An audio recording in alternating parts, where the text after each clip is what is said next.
Hello and welcome to part 1 of the semi-final round of the 2024 Nedbank Pitch and Polish competition. I'm your host, Khosi Khalech. Let's get started.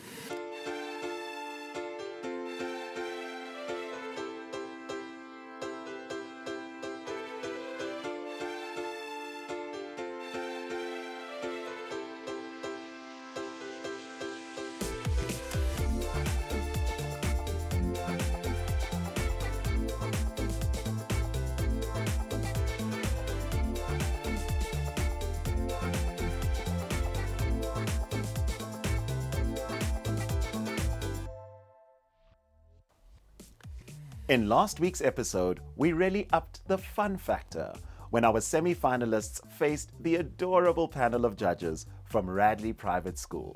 It wasn't all fun and games though, but also a real test for our semi-finalists to find out if they were able to adjust their pitches and speak to a very different audience. Tonight, things get serious as the semi-final round starts for real. Making it to the semi-finals of the Nedbank Pitch and Polish competition is a big deal.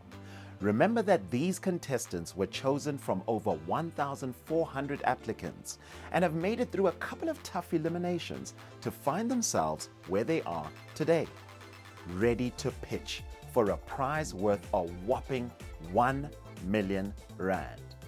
This is potentially a life and business-changing opportunity for any entrepreneur. So thank you to our title sponsor, Nedbank, our program organizer, Race Corp, and our venue sponsor, the Business Exchange. We couldn't do any of this without their support. Now, it has become something of a tradition for Race Corp CEO Alon Reyes to take the last 4 contestants out to dinner before the semifinals. He does this so that he can get to know them and their businesses in a slightly more relaxed social setting. Let's take a look at how it went. Okay, welcome gents. 3 reasons for tonight. The first is to celebrate you all. You've got to the semi-finals. Only, of course, 1 or 2 of you will get through to the final. But to me, in a very cliched way, in a very real way, to me, the people that are around this table are the ones that are going to win anyway in life. So well done to you all. Number 2 is to say that this is your network now. I'm hoping that you've formed bonds up until now in terms of all the Nedbank Pitch and Polish rounds. But this is now an important one where you get tighter and you'll phone each other, and we're all part of each other's network right now. And number 3 is to give you a tip around the next 2 rounds. The next 2 rounds are going to be about being authentic and about knowing the numbers. So the one thing that we're going to do is we're going to check the numbers, and we're going to make sure that you know the numbers. So your numbers don't have to be pretty, but you've got to know the numbers. Whether they're pretty or not pretty, you've got to know those numbers. So if your cost of sales has gone up or down, we want to know why. You've got to know why. And don't make it up, because we've been around. So that's why I'm saying about being authentic and knowing those numbers. And other than that, it's to enjoy a meal together and to have some fun before the next 2 rounds. Let's eat. Cheers. Cheers. Cheers. Cheers. Cheers. Cheers. Before we get down to the pitching part of tonight's program, I want to introduce you to our new judge, Alan Shannon, who is no stranger to pitch and polish or the unique pressures that come with a judging seat. Alan is the executive of sales strategy and enablement in retail and business banking at Nedbank. Welcome, Alan. We're excited to have you on the team for the remainder of the season. Now, our first semi-finalist to face our panel of judges this evening is Cheslin Denman of Enoble. Good luck in there. Hi there, Cheslin. Good day. And you look happy and relaxed. Ready. Are you ready? Okay. 5, 4, 3, 2, 1. Pitch and polish. Hi, my name is Cheslin Denman. I'm the co-founder of Enoble. Based on my background in procurement, I used to deal with about 50 SMMEs a day. And only 10 of those SMMEs actually get onto vendor databases. This is where we developed a digital solution that's a groundbreaking, that's able to transform SMMEs in South Africa through an all-in-one platform. In South Africa, there are 2.6 million SMMEs, and only 900,000 of those SMMEs actually formally registered. We help them get formally registered, which we enable them through our digital solution. Our platform has a supplier portal as well as a buyer's portal that's able to help them get compliant through every step and process. Now, in terms of our platform, we have a transactional level of 70% transactions, 40% funding, and 20% subscriptions. We are able to make sure that businesses get through every step of the process so they can get through the challenges of getting supply chain ready, getting funding ready through one click of a button. This problem has occurred over and over again in our marketplace.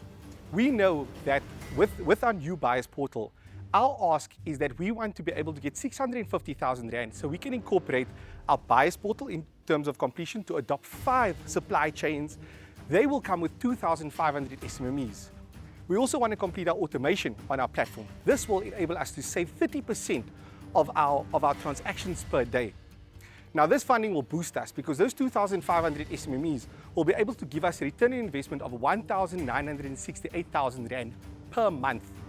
That's a 10% adoption of the suppliers. On our subscription, we're looking for our suppliers, we're looking at 360,000 Rand that will bring in revenue per annum. Now, the 30% that I'm saying for automation, it will save us 306,000 Rand per year.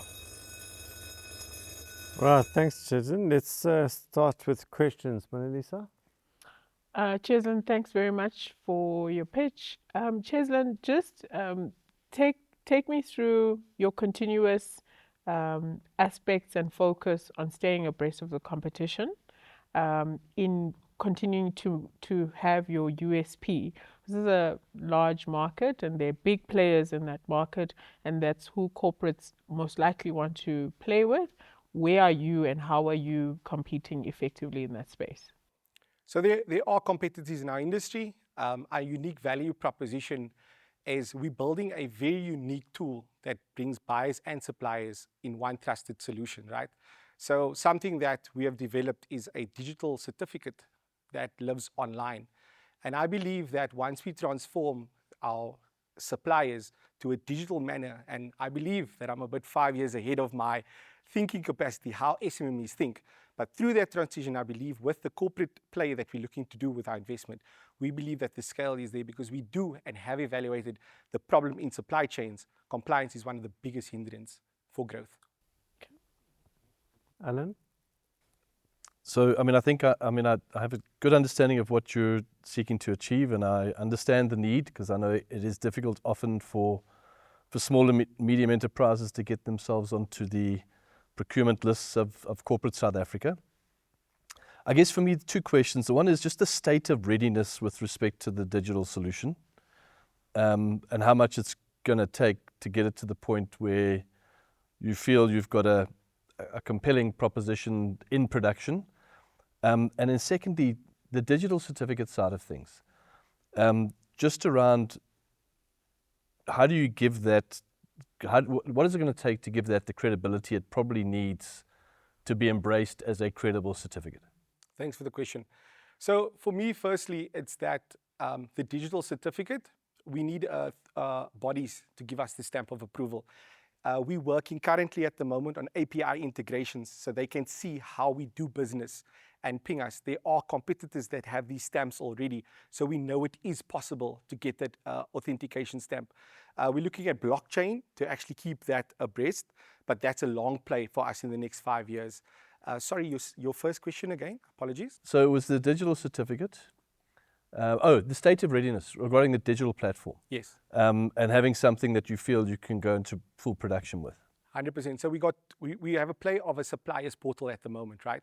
So we suppliers currently exist and they upload their documents, which we verify. That only has 50% automation at the moment. That's a play that we're working with, but the adoption from the SMME side, they still want to operate manually.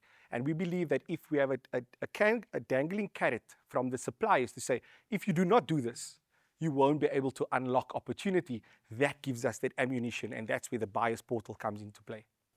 One final question. Yes. It relates to your sort of go-to-market strategy. Knowing what I know about the SME environment and knowing that entrepreneurs within SMEs prefer to keep their focus on what their core purpose is, compliance is one of those things that can often be a thorn in their side. So I understand why the SMEs would need such a service. How do you go about attracting these SMEs to undertake that service through you? Funding. It's the number one thing that every small business needs. So when we put to market that we provide access for job engagement of wanting to complete the work, many get jobs and they come to us and then they understand why the compliance. So it's part education, but our hook to the market is come to us for access to funding opportunity and PO funding and development finance, which we have 25 partners in that market. Okay. Thanks. And how do you communicate that to the small businesses? So we have distribution channel partners, right? So we're on the board of CEDA. We're intermediaries with them. We market, work with TIA Innovation. We have channel partners like ICT Chambers.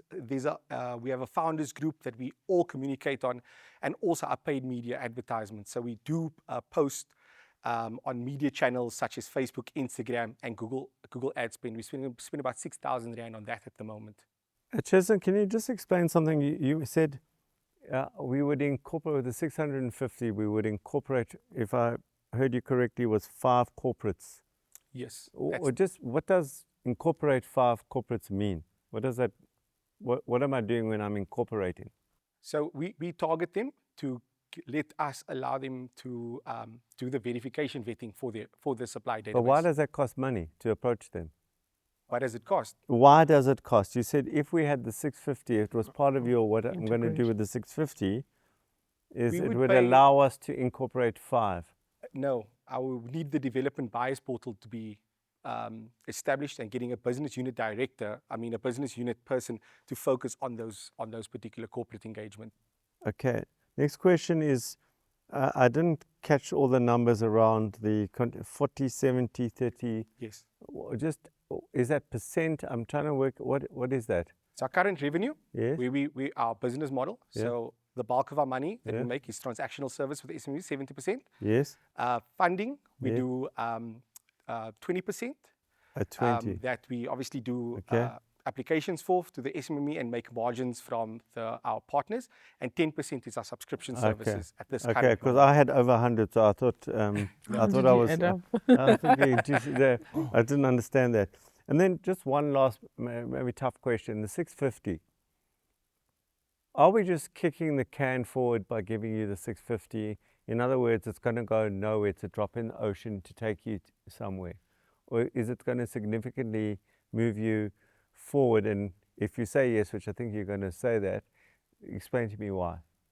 So the 650 will contribute largely to this tool that I'm building, which is the buyer's portal. It's a special tool. What does largely mean? Like 20%, 50%, 80%? It is about 40% of the money in a 12-month period in milestone approach, right? Okay. And that gives me the conversation and the proof of concept with these corporates.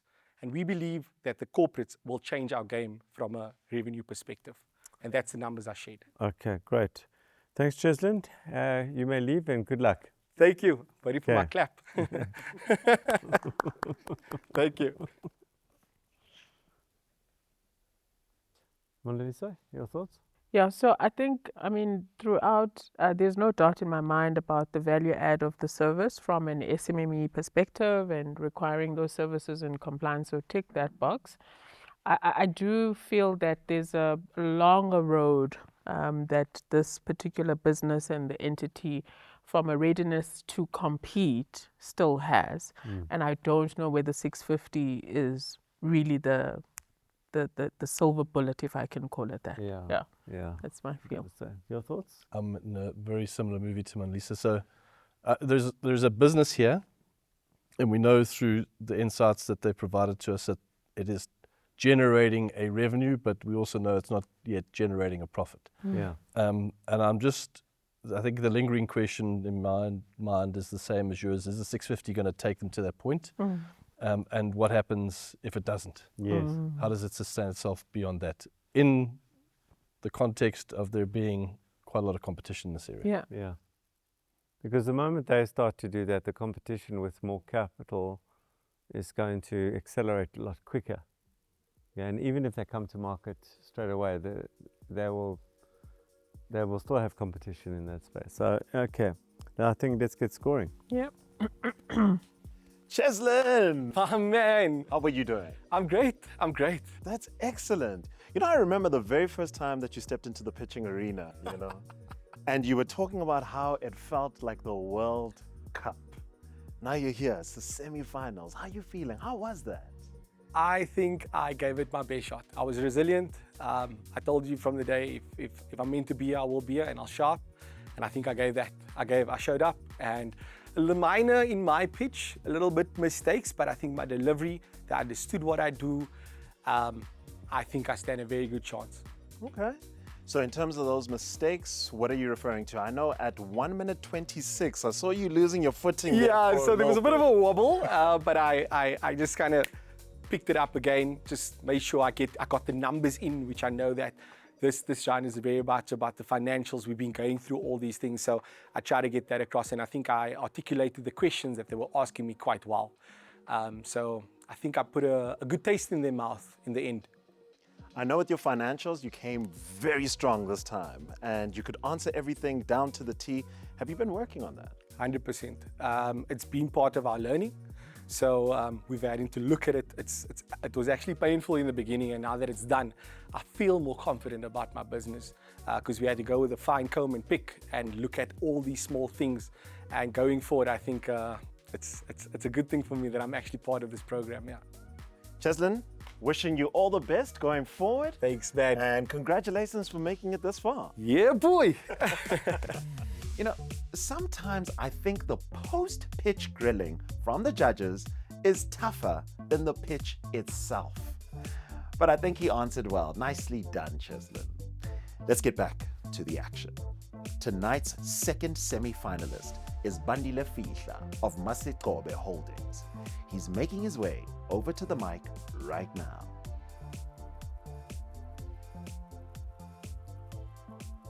Hi, Bandile. Hi, judges. Right, Bandile, how are you feeling? Excited and have mixed feelings. Mixed feelings. Yes. Maybe you're feeling a little colicky. You need to take some something. Bandile, 5, 4, 3, 2, 1. Pitch and polish.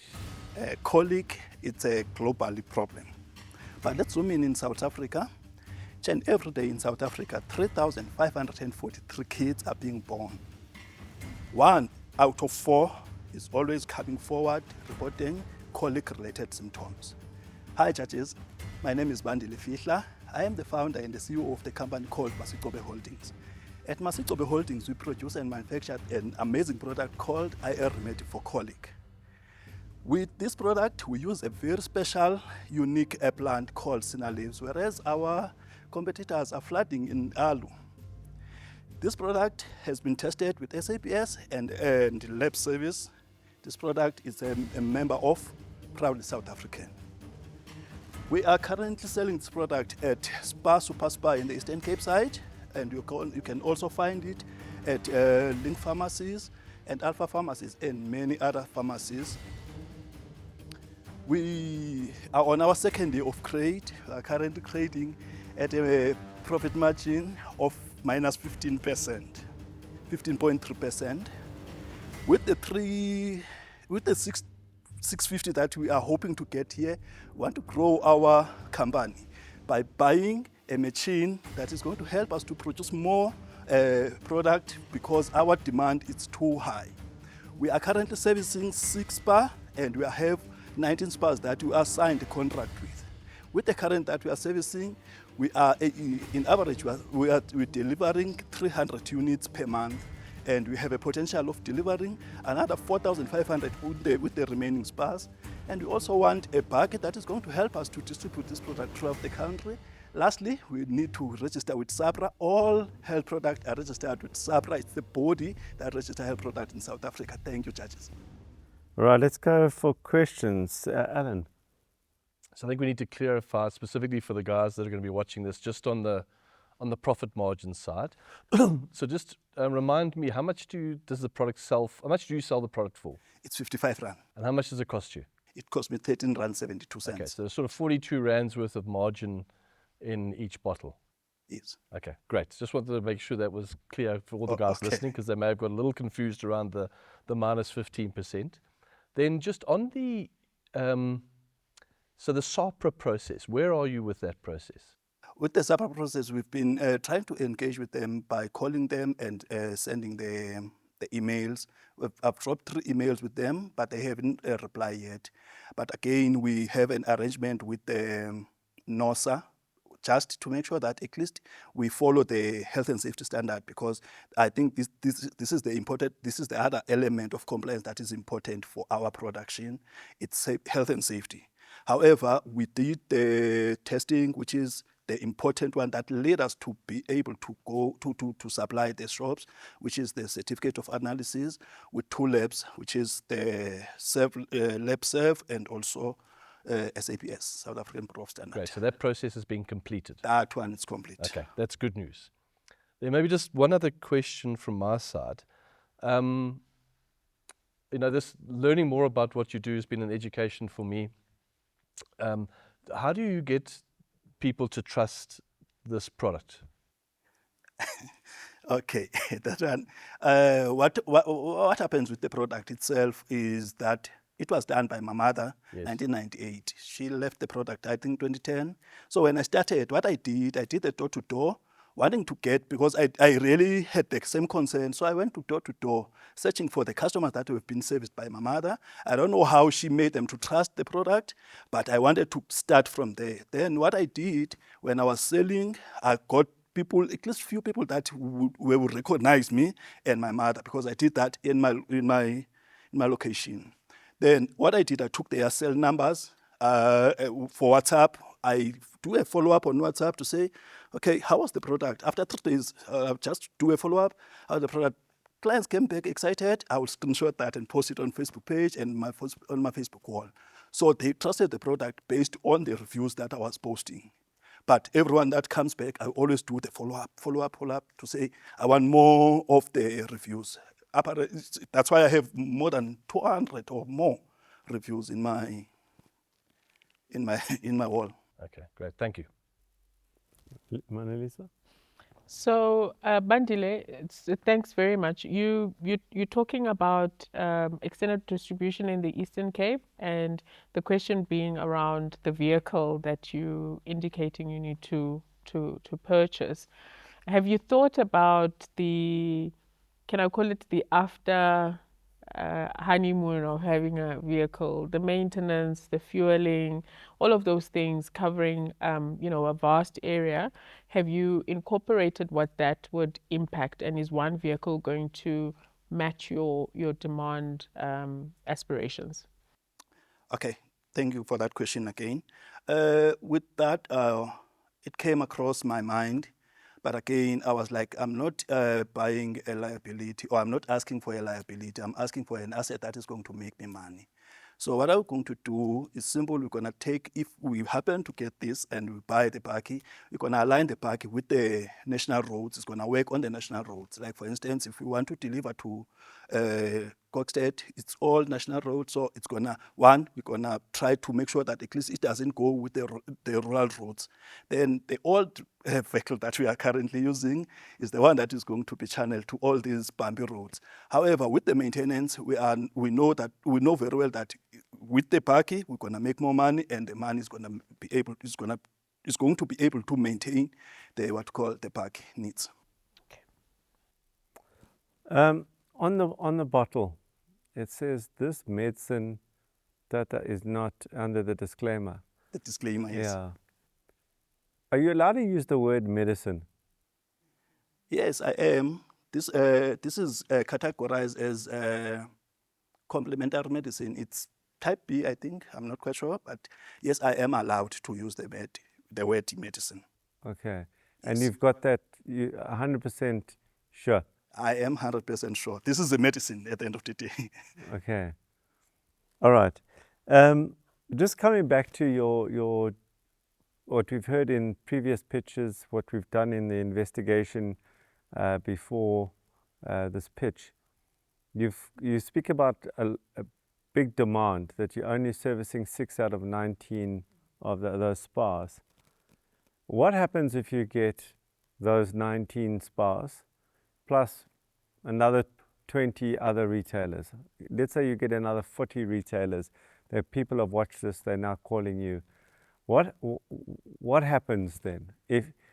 And assume you don't win, and assume you do win. So give me the answer. If you get the 650, you don't get the 650. Okay. With the 650, obviously it's going to be easy because I'm going to have this machine that is going to make more production and also be able to deliver. Without the machine, the business will continue. We've been around for 2 years. We've been trying by all means possible to deliver. I also sell like directly to customers. I'm using a courier. Yeah. So with that having said, we'll always look for pharmacies. It's easy to deliver using courier, but with the big retails, it's a bit difficult because you have to go there physically, talk to the manager. There's a protocol or organogram that you need to follow up until to the person who is on the particular aisle. So you must all know those people. But what's going to happen from a manufacturing point of view? How many more staff do you need?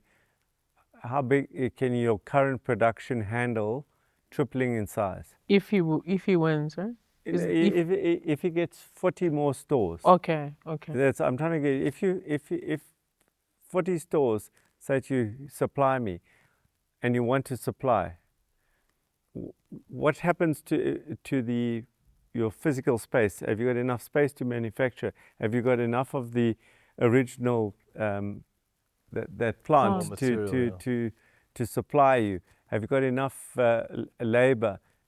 All those things. Have you got production side? The nice thing is, currently where I'm working, I own the land. It's my land, and I have enough space to extend the available space. Yeah. The space that we have now, it's enough. But if we were to have 4 more staff members, then it's going to be a small space. And is your land leasehold? Is it how is it held? Is it?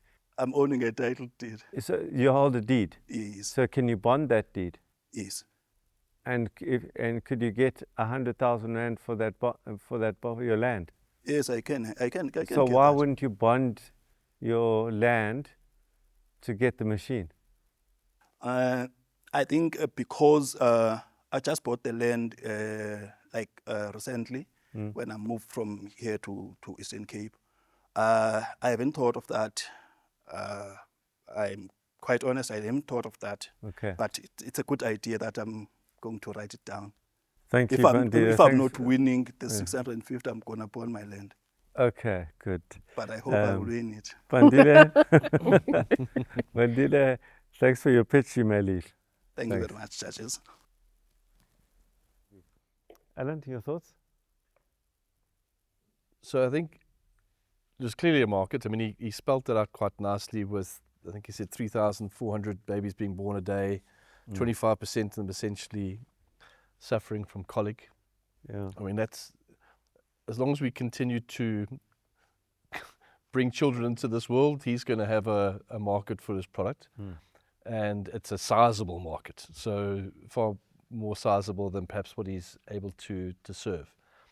That coupled with a very attractive gross profit percentage, given the cost and what he's essentially selling into the retailers. And the retailers, I mean, Spa are no mugs. They wouldn't be opening this product up to 19 of their stores if they also didn't believe what, I'm starting to believe with what we've just been told. So, I mean, I think from my side, it's the type of business that I could see putting, the money as part of this process to very good use. Yeah.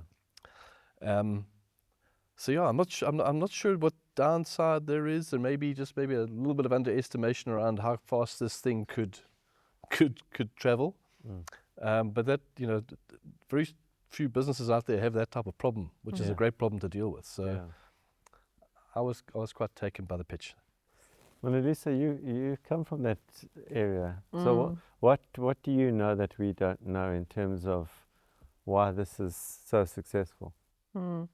So, I mean, historically, I think the authenticity for me is that this is a real thing, right? Something that has been passed on, and you talked about going door to door to families who possibly don't even know that can't articulate that their child has colic. Colic is a Western term, if I can use that. So for me, the ability to formalize an informal product but service a need, I think has always taken me. I'll be very, very honest. I think Bandile, certainly, if let's say he is not successful, there's a lot of value that could be afforded to him to formalize his business thinking, to formalize some of the aspects he underestimates or has overlooked, and could have a very compelling business in his region. But just as a Xhosa-speaking mother who has also had a child with colic and mixed very many different things, I'm a potential customer 6 years ago. Okay. Yeah. Yeah, I enjoyed, I think there's something special here. I keep tripping over the numbers. Yeah. And he's also going to trip over the numbers. And I think that's his biggest weakness. If he gets that right, I think fundamentally he's a good business person. And he understands what to do. And I think he's hit on something. And I think he's authentic about what this opportunity represents, not just for himself, but his broader family and community. Yeah, but those numbers, minus 15% margin, I haven't heard that before. Okay, but thanks for clarifying, helping to clarify. Okay, let's get marking. Bandile, Yes, sir. how are you doing? I'm fine, bro. How are you? I'm doing good. Thank you very much for asking. Sharp, sharp. Tell me how your pitch was. Excellent. Excellent. It's a winning pitch. Okay. Yeah, it's taking me to the final. All right. I'm loving the confidence. I remember you were lacking a little bit of confidence the other time. I remember a minute into the pitch, or there was about a minute left, and your voice was starting to tremble. Here I noticed a minute again into the pitch, and I saw your voice starting to tremble a bit, but you kept your composure this time. Tell me how those feelings were.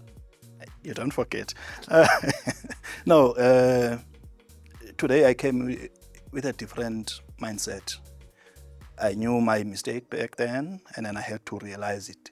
I just heard it coming. In a second, I was up again. You are true. That's true.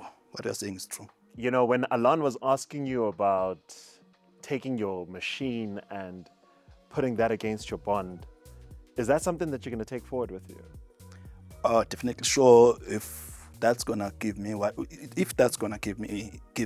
us what we want, which is the machine that we are needing, then why not?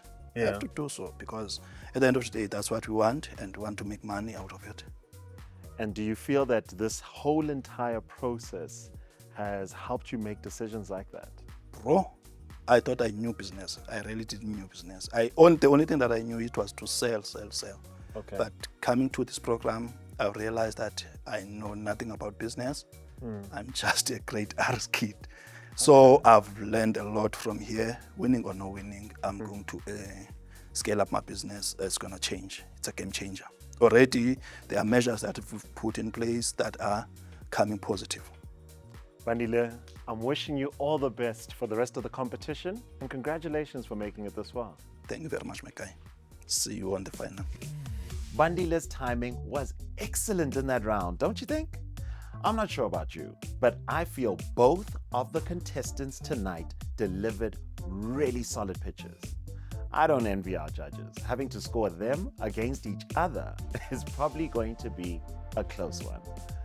It also means that our last two semi-finalists will have their work cut out for them. But I'm afraid you'll have to wait till next week to see how they stack up. What you won't have to wait for is tonight's viewer competition. By now, most of you know what it is, but perhaps we're saying hello to one or two newcomers. Thanks to Nedbank, we're giving away another one of those fabulous 5,000 Rand Avo Super Shop vouchers. and Race Corp has sponsored a strategy mentorship package that includes access to Flowcode business scaling software. Want a chance to win it? All you need to do is answer these questions. We're starting with an easy one. What is the name of the second contestant who pitched tonight? Then, go online to flowcodepowered.com and tell us which board game is depicted in some of the images on the website. Send us your name and the answers via WhatsApp to 066 232 7355 before midnight tonight, and you'll go into our random draw. If you're our winner, we'll be in touch and we'll give you a shout out on our social media later this week. Sadly, that's all we've got for tonight, folks. That's 2 semi-final pitches down and 2 to go.